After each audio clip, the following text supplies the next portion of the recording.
Il y a 4 ans, j'ai accidentellement formé 2 millions de personnes à la vente. J'étais un jeune youtubeur innocent qui savait pas comment cadrer, comment gérer l'éclairage ou comment choisir un décor qui ressemble à quelque chose. Je filmais avec mon téléphone, j'avais seulement 1400 abonnés et mes vidéos faisaient quelques centaines de vues en moyenne. Mais j'avais une chose en ma faveur. La passion de la vente et du marketing. Alors un après-midi, j'ai fait une petite vidéo de 4 minutes intitulée « Vendez-moi ce stylo ». Comment vendre n'importe quoi, et cette vidéo a explosé. J'étais très loin d'imaginer au moment où je l'ai enregistrée que ça deviendrait ma vidéo la plus populaire avec plus de 2 millions de vues à ce jour. On dirait que l'idée de « Vendez-moi ce stylo » touche un nerf. Mais quand le loup de Wall Street demande à son pote de lui vendre un stylo, ou quand on vous pose la question dans un entretien d'embauche, le stylo, c'est généralement une métaphore. Le but, c'est pas de devenir vendeur ayant papeterie chez Carrefour. Cette question sert à tester vos capacités générales de vente pour savoir si vous seriez capable de vendre un produit ou un autre, comme des actions ou un logiciel. Mais il y a certains entrepreneurs pour qui la question est très concrète. Pour eux, c'est pas un exemple ou une métaphore, parce que leur business, c'est littéralement de vendre des stylos. Dans cette vidéo, on va analyser ces business qui génèrent des centaines de milliers d'euros en vendant des stylos sur Internet. Comment vendent-ils ? Quels sont leurs arguments? Qui sont les clients qui dépensent 100 € ou plus dans un stylo? Et comment est-ce que ces business arrivent à cartonner alors qu'on peut acheter un Bic qui coûte 100 fois moins cher et qui fait la même chose dans n'importe quel magasin?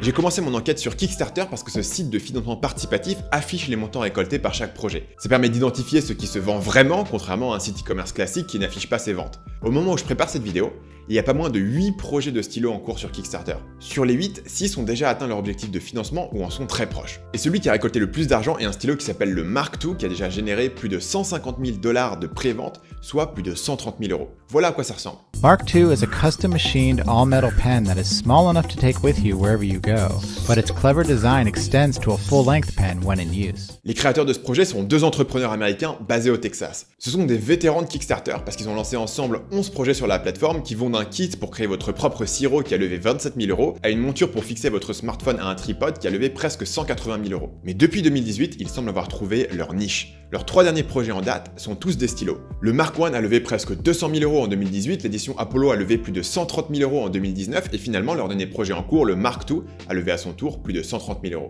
En tout, rien qu'avec des stylos, ils ont levé plus de 460 000 € sur Kickstarter. Et ça compte pas les ventes en direct sur leur site. Une fois la campagne de pré-vente terminée sur Kickstarter, vous pouvez acheter le stylo normalement sur le site. Et là, bien sûr, je peux pas voir combien ils en vendent. Et donc, ça me semble pas délirant de penser que ces 2 gars ont vendu plus d'1 million € de stylos en 2 ans.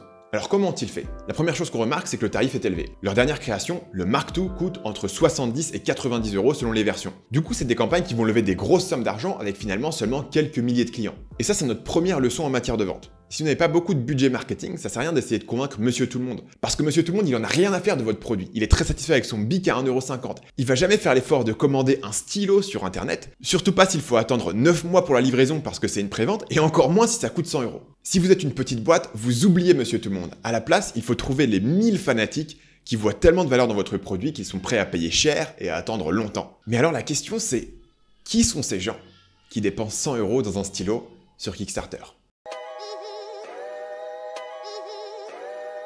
C'est facile de juger les autres sans les comprendre. On va critiquer celui qui aime les beaux vêtements en lui disant « Ouais, ben moi je trouve la même chemise à 30 € chez H&M ». Non, tu trouves pas la même chemise. C'est juste que tu vois pas la différence entre les deux. Et je parle d'expérience. Je parie que si vous retirez les étiquettes, j'aurais du mal à différencier une chemise H&M d'une chemise à 300 €. Et alors, tout ce que ça prouve, c'est que je suis ignorant dans le domaine de la mode. Y a pas de quoi être fier. C'est juste un domaine sur lequel je me suis pas assez penché parce que personnellement ça m'intéresse pas. Mais ça serait bien con de ma part de critiquer les gens qui achètent des beaux vêtements ou des beaux meubles ou qui mangent dans des restaurants étoilés, parce que la réalité c'est qu'on a tous des choses qui nous tiennent à cœur plus que d'autres. Pour moi, c'est tout ce qui touche à mon travail. La vérité, c'est que le boulot est au centre de ma vie depuis des années, et c'est ce qui me captive le plus. Donc, j'ai des écouteurs à 300 € parce que je vais les avoir sur les oreilles toute la journée. Mais attendez, j'ai fait pire. Je dépensais quasiment 600 € dans ce bureau qui monte et qui descend. Pour la plupart des gens, c'est une dépense absurde, ils n'en voient pas l'intérêt. Et moi, je suis tout le temps en train d'alterner entre de l'écriture où je suis assis, des enregistrements et des appels où je suis debout. Un autre exemple, c'est que j'ai pris l'abonnement internet le plus cher possible là où j'habite. Pour la plupart des gens, encore une fois, c'est du gaspillage d'argent, vu que la connexion de base, faut être honnête, elle suffit largement pour regarder YouTube et Netflix. Mais moi, ça me rend fou de passer la nuit à uploader un gros fichier vidéo pour ma chaîne et de m'apercevoir le matin que ça a planté et qu'il faut tout recommencer. Je fais ce préambule parce que c'est un sport national sur YouTube de trouver des gens qui ont des préférences différentes de la moyenne et de ricaner en disant « Ah, regardez, c'est débile, ils se font arnaquer ». Dans cette vidéo, je vais faire exactement l'inverse. Pensez à un domaine de votre vie où vous êtes prêt à payer plus cher pour avoir de la meilleure qualité. Peut-être que c'est habiter dans un meilleur appartement, ou acheter un iPhone, ou payer pour des bonnes places dans un concert. Maintenant, imaginez une personne pour qui cette possession fétiche, qui lui apporte un plaisir quotidien, c'est un stylo. So this is the mini version. It takes the Pilot G2 mini refill. This is the short version, which takes the standard Parker refill, which is available pretty much worldwide. Cette vidéo de 9 minutes publiée sur la chaîne Matthew Morse a plus de 5700 vues. C'est plus de 5700 personnes qui sont suffisamment passionnés pour regarder un test détaillé d'un stylo vendu 100 $. En regardant sur YouTube, on trouve des dizaines de personnes qui sont assez excitées par les nouveaux modèles de stylos pour en faire des vidéos tests. Et la marque en question, Tactile Turn, a plus de 20 000 followers sur Instagram où ils postent exclusivement des photos de stylos. Leurs followers sont très engagés et les commentaires ressemblent exactement à ce à quoi on s'attend venant d'une communauté de fanatiques de stylos. Il y a des gens qui sont excités de recevoir le produit qu'ils viennent de commander, il y a des gens qui posent des questions techniques, il y a des gens qui suggèrent des nouvelles idées de produits. Et on peut aller encore plus loin, il y a un subreddit entier dédié aux stylos avec plus de 50 000 membres. C'est bourré de photos de stylos, bien sûr, mais ils ont aussi leurs propres memes. Par exemple, ceux qui donnent aux gens une sensation de pouvoir. L'argent, le statut, les gros stylos plumes. Ou celui-ci qui annonce que le sexe, c'est pas trop mal, mais que le stylo parfait, c'est encore mieux. Donc ces gens sont vraiment passionnés par leur stylo. Mais qu'est-ce que ça leur apporte concrètement? En quoi est-ce que ces stylos améliorent leur vie? On peut trouver un indice en revenant à l'Instagram de Tactile Turn. Il partage régulièrement ce genre de post où un client montre les objets qu'il emmène avec lui chaque jour. Ici c'est un carnet, un stylo, un couteau suisse et un portefeuille.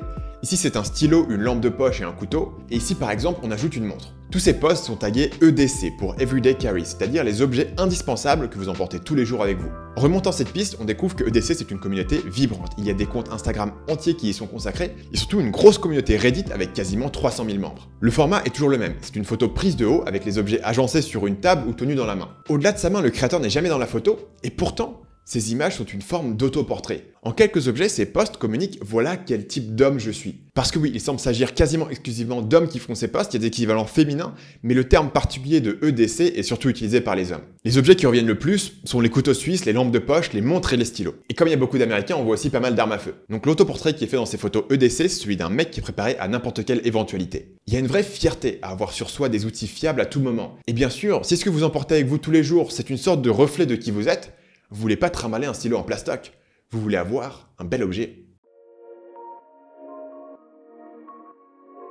Dans ma vidéo de 2016, je faisais la conclusion suivante. Et j'espère que la prochaine fois que vous vous asserrez devant votre ordinateur pour écrire une page de vente, vous vous souviendrez de vendre le trait sur la page, pas le stylo. La nuance ici, c'est que le trait sur la page, c'est pas vraiment juste un trait sur la page. Je m'explique. Le trait sur la page, c'est une métaphore pour les besoins que remplit votre produit. Mais les besoins humains existent à différents niveaux. On a des besoins physiologiques, oui, mais on a aussi des besoins émotionnels et des besoins sociaux. Donc vous ne pouvez pas juger uniquement un produit sur les besoins physiques qu'il remplit. Si vous enfilez un sac poubelle, ça vous protégera de la pluie aussi bien qu'un kawaii, mais vous allez avoir du mal à entrer en boîte. Nos besoins existent à 3 niveaux. Le premier niveau, c'est l'utilité, c'est la fonction concrète du produit. Pour un stylo, c'est écrire sur une page. Pour une montre, c'est donner l'heure. Pour une chaise, c'est s'asseoir. Le niveau 2, c'est l'émotion, c'est la sensation que vous donne le produit quand vous l'utilisez. Pour un stylo, c'est son apparence et le feeling d'écriture.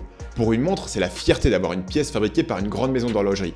Pour une chaise, c'est le confort et l'esthétique. Et pour d'autres produits, ça peut être la sensation de fiabilité ou la facilité d'utilisation, ou simplement le plaisir d'avoir le top du top. Comme je vous en ai parlé tout à l'heure, on ressent pas tous d'émotion au regard des mêmes objets. Pour certaines personnes, un beau meuble ou une belle montre sont des sources de joie. Pour d'autres, c'est un PC qui carbure ou un magnifique bureau qui monte et qui descend. On dépense tous notre temps et notre argent dans ce qui est important pour nous, et généralement c'est ce qui nous procure le plus d'émotions, pas nécessairement ce qui nous est le plus utile. Par exemple, votre cuisine est remplie d'objets dont vous servez tous les jours et sans lesquels vous mourriez littéralement de faim, mais seule une minorité d'entre nous sont des passionnés de cuisine et suivent les nouvelles innovations, ou achètent un couteau de qualité professionnelle. Après le niveau 1, l'utilité, et le niveau 2, l'émotion, le niveau 3, c'est l'identité. C'est l'image de vous que le produit renvoie. Parfois on achète un produit pour montrer qu'on appartient à un certain groupe.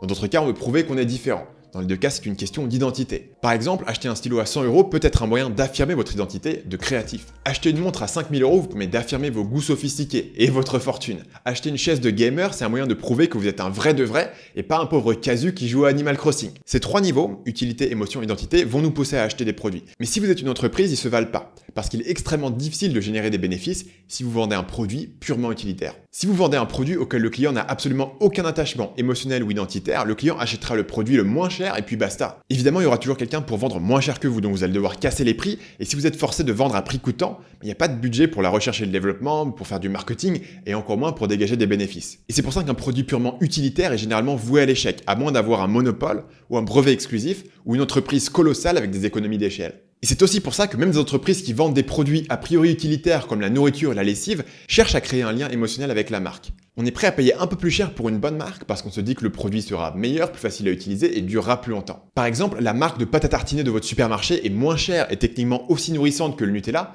mais beaucoup de gens préfèrent acheter du Nutella parce qu'ils sont attachés à la marque et au goût. Et parmi ces trois niveaux, vendre sur l'identité est le plus puissant parce qu'à ce niveau, vous êtes irremplaçable. Aucune autre marque de voiture que Tesla ne peut vous vendre l'identité de conduire une Tesla. Et donc, si vous voulez conduire une Tesla, vous devez payer le prix demandé. Mais sur ce, revenons à nos stylos.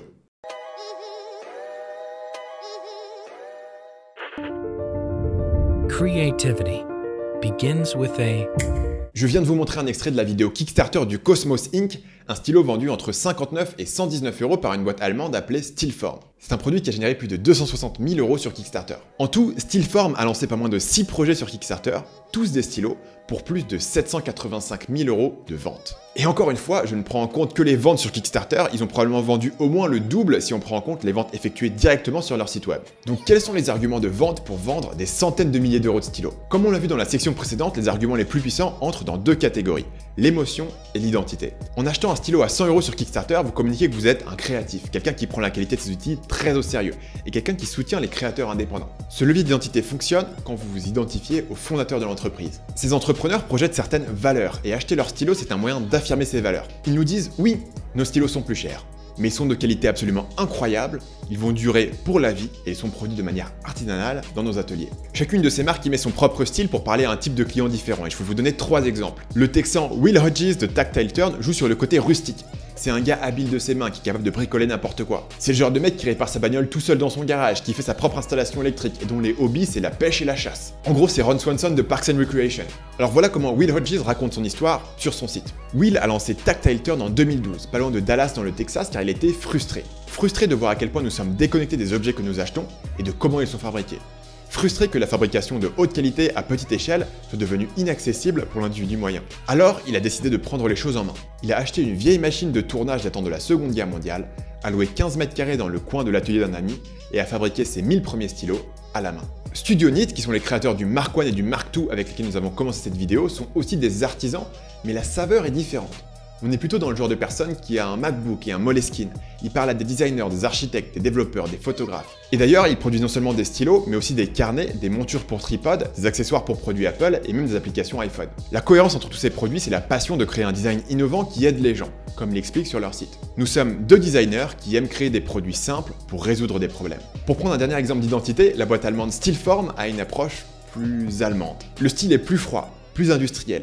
Les vidéos montrent régulièrement des dessins techniques ou architecturaux faits avec leurs produits. Ils vendent la précision et l'excellence et sont pas là pour vous faire des câlins. Voilà comment ils expliquent leur process. Le processus de création commence avec une feuille blanche et termine avec une solution créative. L'inspiration vient de la nature et de la science pour créer une vie quotidienne simplifiée. Pour chacune de ces 3 entreprises, le créateur incarne l'idéal auquel aspire le client. Celui du créatif exigeant avec ses outils et avec son travail. En gros, c'est différentes saveurs de Steve Jobs. On a le Steve Jobs bricoleur, le Steve Jobs qui a décidé de travailler à petite échelle au lieu de changer le monde, et le Steve Jobs allemand. De nos jours, beaucoup de gens aspirent à ce rôle d'artisan pointilleux mais pragmatique, surtout si le succès financier vient avec. Et ça donne une aura très spéciale à ces entrepreneurs qui gagnent leur vie en inventant les meilleurs stylos au monde. Acheter un de ces stylos, c'est affirmer votre identité de créatif et obtenir une petite part de ce rêve. The Cosmos Ink has a unique magnetic cap. Twist the cap slightly and it gets pushed off by magnetic forces. Close the pen with ease as the cap gets pulled on magnetically. The magnetic field aligns the distinctive surfaces perfectly. La perfection. C'est l'émotion clé qui revient dans toutes ces vidéos de vente de stylos qui ont généré collectivement des millions d'euros de ventes. On vit dans un monde chaotique et incontrôlable. Chaque année, le monde change plus vite et devient plus incompréhensible. Aucun être humain n'est sans défaut et aucune de nos créations n'est parfaite. Sauf ces stylos. Acheter un stylo à 100 € chez Studio Knit ou Tactile Turn ou Steelform, c'est obtenir la plus rare des choses. Un objet parfait. Ces stylos parlent à la petite partie de notre cerveau qui rêve d'une maison toujours bien rangée, d'un esprit toujours calme et d'un monde qui fait sens. Ce c'est notre désir de sécurité, de contrôle et de certitude. Si vous avez vu ma dernière vidéo sur Animal Crossing, vous aurez sans doute senti une petite saveur de domesticité cosy là-dedans. Plus le monde nous fait peur, plus nous cherchons une sensation de contrôle dans notre petit univers privé. Et les créatifs, surtout s'ils sont indépendants, sont en première ligne de ce monde incertain. Et donc ils sont particulièrement tentés de chercher les outils parfaits. Cette quête de la perfection commence par le plus petit détail, le clic. L'idée que le clic du stylo est ultra satisfaisant est un argument de vente majeur dans l'ensemble de ces vidéos. Les vidéos de Stillform par exemple commencent toujours avec ce clic. Creativity begins with a click. Le clic est aussi présenté comme la meilleure qualité du Mark I. The best part of Mark I, however, is that it's satisfying as heck to click. Et il est aussi mentionné dans la vidéo du Mark II. When you're finished, the body fits back into the sleeve with a satisfying magnetic click. D'ailleurs, les aimants et le clic satisfaisant qu'ils produisent sont présents dans énormément de stylos à succès, à commencer par l'ensemble de la gamme de Stillform, mais aussi par exemple le Polar Pen, qui a levé plus d'1 demi-million d'euros. Le feeling du stylo dans votre main est aussi important. Par exemple, le youtubeur Figboot a fait une vidéo test sur le stylo SideClick de Tactile Turn, et voilà ce qu'il dit dans sa vidéo. And I really like the feeling of it against the side of my palm when writing. I do find myself kind of rubbing a finger or thumb across the barrel when it's in my hand. Une autre chose qui est un petit détail mais qui est particulièrement important, c'est l'idée que le stylo est parfaitement équilibré. Ça, c'est l'image principale utilisée pour illustrer le Nano Pen qui a été vendu pour plus de 375 000 € entre Kickstarter et Indiegogo, et Tactile Turn par exemple va poster des images similaires sur Instagram. La perfection dépend aussi bien sûr d'une apparence minimaliste. Pas de logo, pas de nom de marque sur le stylo, et surtout, toutes les vidéos insistent sur le fait que les soudures sont invisibles. Voici la vidéo du Mark I. The pen body for Mark I is completely seamless, has no logo, and comes in two colors, black and white. L'idée est aussi présente dans le Mark II. It's a minimal design with no logos or excessive ornamentation, and any seams are nearly invisible. Et le youtubeur Figboot s'extasie sur la soudure invisible sur le stylo Tactile Turn. Here's a close-up picture.